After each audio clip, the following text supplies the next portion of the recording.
بسم اللہ الرحمن الرحیم. السلام علیکم. Welcome to the virtual classes of Dubai international public school and college Mansehra. آپ تمام بچے جانتے ہیں کہ ہمارا سیکنڈ ٹرم سٹارٹ ہو گیا ہے اور سیکنڈ ٹرم میں اس سے پہلے ہم نے ایک چیپٹر پڑھ لیا ہے. کلاس 7th ہے اور ہمارا مضمون ہے اسلامیات. اس سے پہلے سیکنڈ ٹرم کا ہم نے پہلا چیپٹر پڑھا جو کہ تھا خطبہ حجۃ الوداع. اب یہ ہم دوسرا چیپٹر پڑھنے جا رہے ہیں سیکنڈ ٹرم کا جو کہ ہے نبی اکرم صلی اللہ علیہ وآلہ وسلم کا وصال. آپ کی بکس پہ یہ چیپٹر سٹارٹ ہو رہا ہے پیج نمبر 51 سے. پیج نمبر 51, 52 اور 53 اس کی ریڈنگ آپ نے خود کرنی ہے. ہم سٹارٹ کرتے ہیں اپنا چیپٹر. سب سے پہلے اپنے ٹائٹل کو دیکھتے ہیں، اپنے موضوع کو دیکھتے ہیں، اپنے سبق کے نام کو دیکھتے ہیں. ہمارا چیپٹر ہے نبی اکرم صلی اللہ علیہ وآلہ وسلم کا وصال. وصال کہتے ہیں ملنے کو، ملاپ کو، اور یہاں وصال سے مراد ہے خالق حقیقی سے ملنا، یعنی اللہ تعالیٰ سے ملنا، یعنی وفات ہونا. تو ہم اس چیپٹر میں پڑھیں گے نبی اکرم صلی اللہ علیہ وآلہ وسلم کی وفات کے متعلق. اس سے پہلے جو ہم نے پچھلا چیپٹر تھا وہ تھا خطبہ حجۃ الوداع. خطبہ حجۃ الوداع کے موقع پر سورۃ المائدہ کی یہ آیت نازل ہوئی: الیوم اکملت لکم دینکم واتممت علیکم نعمتی، یعنی آج میں نے تمہارے لیے تمہارے دین کو مکمل کر دیا اور تم پر اپنی نعمت پوری کر دی اور تمہارے لیے اسلام کو بطور دین پسند کیا. اس کے علاوہ نبی پاک صلی اللہ علیہ وآلہ وسلم نے خطبہ حجۃ الوداع کے موقع پر یہ فرمایا تھا کہ شاید اگلے سال اس دن اس جگہ میں آپ لوگوں سے نہ مل سکوں. تو یہ سورہ مائدہ کی جو یہ آیت نازل ہوئی اور نبی اکرم صلی اللہ علیہ وآلہ وسلم نے جو یہ فرمایا کہ شاید اگلے سال میں آپ لوگوں کے درمیان نہ رہوں، یہ اس بات کا اشارہ تھا، واضح اشارہ تھا کہ نبی اکرم صلی اللہ علیہ وآلہ وسلم کو اس دنیا میں جس مقصد کے لیے بھیجا گیا تھا وہ مقصد پورا ہو گیا تھا اور اب آپ کا خالق حقیقی سے یعنی اللہ تعالیٰ سے جا ملنے کا وقت آ گیا تھا. اور جب حضور صلی اللہ علیہ وآلہ وسلم حجۃ الوداع کے بعد واپس لوٹے مدینہ میں تو آپ مدینہ کے قبرستان جنت البقیع میں کثرت سے جانے لگے، بہت زیادہ جانے لگے. اور ایک دن آپ صلی اللہ علیہ وآلہ وسلم نے اہل قبور کو یہ بشارت دی، یہ خوشخبری دی کہ ہم بھی تم سے آ ملنے والے ہیں. اب ہم سب سے پہلے پڑھتے ہیں کہ نبی اکرم صلی اللہ علیہ وآلہ وسلم کی بیماری کا آغاز کب ہوا. 29 صفر جو اسلامی مہینوں میں دوسرا مہینہ ہے، محرم اور پھر صفر. 29 صفر 11 ہجری، یعنی ہجرت کا 11واں سال تھا. اور 29 صفر نبی پاک صلی اللہ علیہ وآلہ وسلم کسی جنازے سے واپس آ رہے تھے شرکت کر کے، تو آپ صلی اللہ علیہ وآلہ وسلم کے سر میں درد ہوا اور آپ صلی اللہ علیہ وآلہ وسلم کو شدید بخار ہوا. پھر اس کے بعد 7 ربیع الاول تک، 29 صفر سے لے کر 7 ربیع الاول تک آپ کو اسی طرح آپ کے سر میں درد اور آپ کو بخار ہوتا رہا. کبھی آپ کی طبیعت سنبھل جاتی اور کبھی پھر آپ کی طبیعت زیادہ خراب ہونے لگتی. 7 ربیع الاول کو بخار میں مزید اضافہ ہوا. پھر آپ صلی اللہ علیہ وآلہ وسلم نے مسجد گئے اور آپ نے نماز پڑھائی اور خطبہ دیا. 8 ربیع الاول کے دن مغرب تک کی نمازیں نبی اکرم صلی اللہ علیہ وآلہ وسلم نے خود پڑھائیں اور اس کے بعد آپ صلی اللہ علیہ وآلہ وسلم عشاء کی نماز نہیں پڑھا سکے اور آپ صلی اللہ علیہ وآلہ وسلم کی جگہ عشاء کی نماز حضرت ابوبکر صدیق رضی اللہ تعالیٰ عنہ نے پڑھائی. نبی اکرم صلی اللہ علیہ وآلہ وسلم نے خود ان کو اپنی جگہ نماز پڑھنے کا حکم دیا. اور نبی پاک صلی اللہ علیہ وآلہ وسلم کی زندگی میں 8 ربیع الاول سے لے کے پھر 12 ربیع الاول تک کی جو نمازیں ہیں، یہ 17 نمازیں نبی پاک صلی اللہ علیہ وآلہ وسلم کی زندگی میں حضرت ابوبکر صدیق نے خود پڑھائی ہیں. پھر وصال سے ایک دن پہلے یعنی 11 ربیع الاول کو آپ صلی اللہ علیہ وآلہ وسلم نے اپنے تمام غلاموں کو آزاد کر دیا. آپ صلی اللہ علیہ وآلہ وسلم کے پاس 7 دینار تھے، وہ آپ صلی اللہ علیہ وآلہ وسلم نے صدقہ کر دیے اور آپ صلی اللہ علیہ وآلہ وسلم نے اپنے ہتھیار مسلمانوں کو ہبہ کر دیے. ہتھیار مطلب جو جنگی ساز و سامان تھا، تلواریں وغیرہ، یہ آپ صلی اللہ علیہ وآلہ وسلم نے مسلمانوں کو ہبہ کر دی. ہبہ کہتے ہیں گفٹ کرنے کو، تحفتاً وہ دے دیے. اب ہم پڑھتے ہیں حضور صلی اللہ علیہ وآلہ وسلم کی حیات مبارکہ کا آخری دن. حیات کہتے ہیں زندگی کو، حیات مبارکہ یعنی نبی پاک صلی اللہ علیہ وآلہ وسلم کی مبارک زندگی کا آخری دن، یعنی 12 ربیع الاول کو آپ صلی اللہ علیہ وآلہ وسلم نے کیا کیا. 11 ہجری 12 ربیع الاول بروز پیر یعنی پیر کے دن مسلمان فجر کی نماز میں مصروف تھے، تو آپ صلی اللہ علیہ وسلم نے حضرت عائشہ کے حجرے کا پردہ ہٹایا۔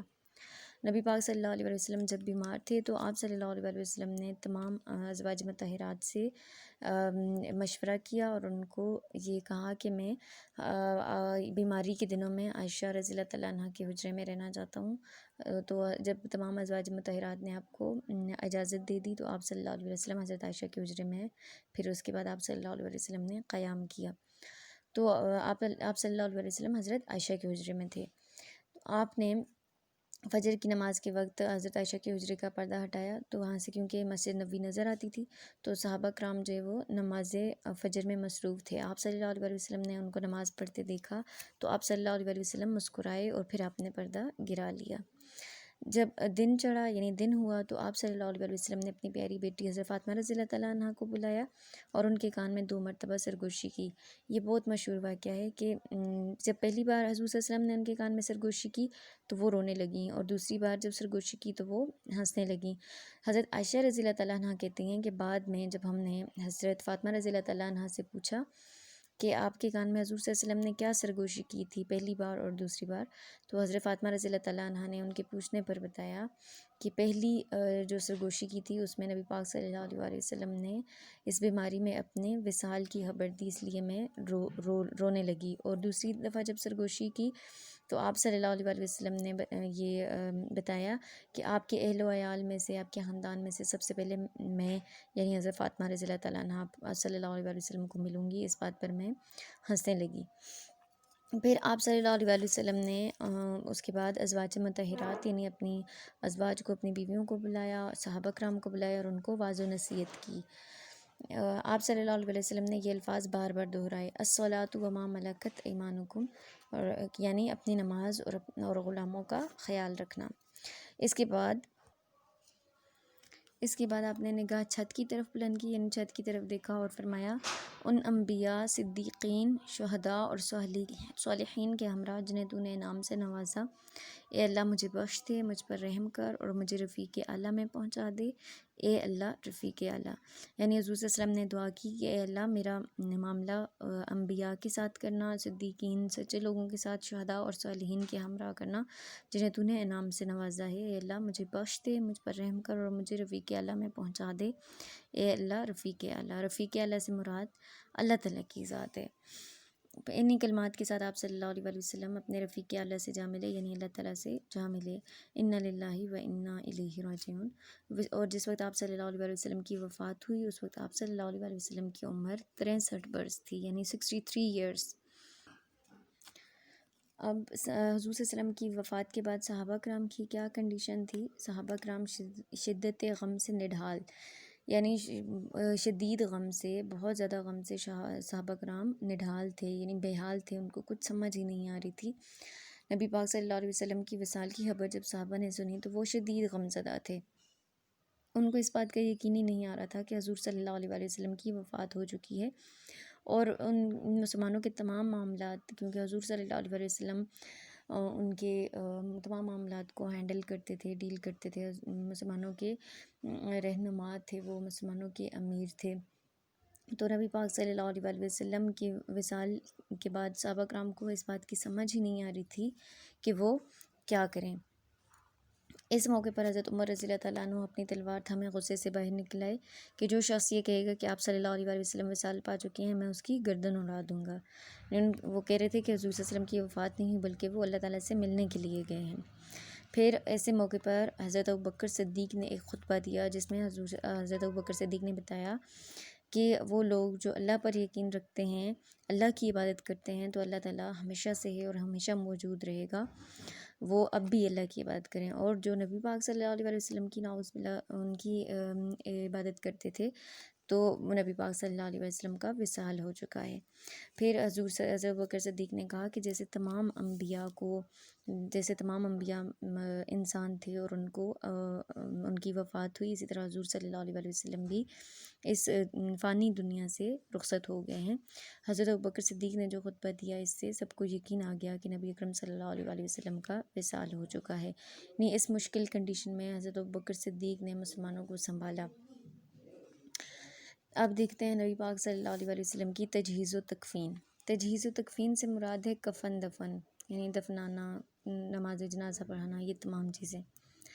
نبی اکرم صلی اللہ علیہ وسلم کا وصال حضرت عائشہ رضی اللہ تعالیٰ عنہ کے حجرے میں ہوا اور وہیں تدفین ہوئی، یعنی وہیں آپ وفات پائی آپ نے اور وہیں آپ کو دفن کیا گیا حضرت عائشہ کی رضی اللہ تعالیٰ عنہ کے حجرے میں۔